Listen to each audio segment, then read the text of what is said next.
परम प्रेममय श्री श्री ठाकुर अनुकूल चंद्र श्री हस्तलिखित पवित्र सत्यानुसरण ग्रंथ पाठ अर्थ मान जस इत्यादि पाइबा सारी मते ठाकुर सजाई भक्त हुआ नहीं सावधान हुआ ठकीजीव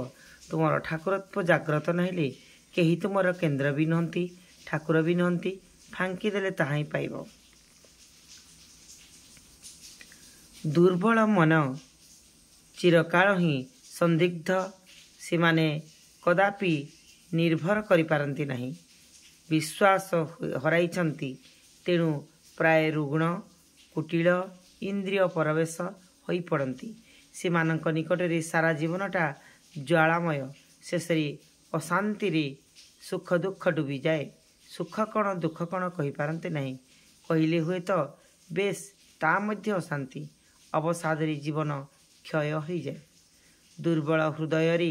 प्रेम भक्तिर स्थान नहीं परर दुर्दशा देखी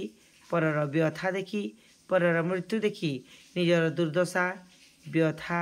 बा मृत्युर आशंका करी भांगी पड़ा झाउली पड़ा बा कांदी आकुल हेबा से सब दुर्बलता। जो माने शक्तिमान से माने जहाँ भी करंतु सेमानंकर नजर किंतु निराकरण दिगरी जेपरी से सब अवस्था आउ कहीं विध्वस्त न हुंती प्रेमर सहित कहार ताहार उपाय चिंता करिबा बुद्धदेवंकर जहा होइतिला एहा हेउछि सबल हृदयर दृष्टांत। जय गुरु जय गुरु।